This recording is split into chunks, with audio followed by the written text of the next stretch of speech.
that you think will make sense for all of us today? You're talking about fortified foods already, so start us off. Yeah, so fortified foods is one of the easiest, fastest way. I call this breakfast of champions because you can clear the breakfast table with 100% of your RDA for B12 met for the day. One thing you should note, if B12 is naturally occurring in foods, so milk, beef, seafood, these sources that we talked about, it doesn't have to show up on the food label. If it's a fortification, like a breakfast cereal or say a soy milk, it will show up. But if you pick up your gallon of milk and say, oh, I don't see B12 in there, that's because it's just not required on the label. So we start with a breakfast cereal.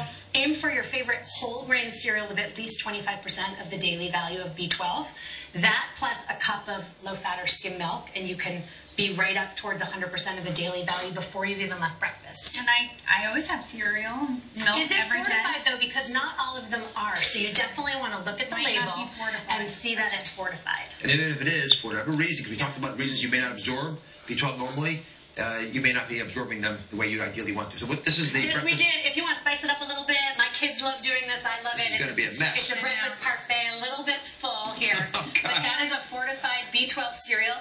Yogurt or milk, a cup provides about 15% of the daily value of B12. And so I just did a whole grain cereal with no added sugar, and we drizzled in some honey.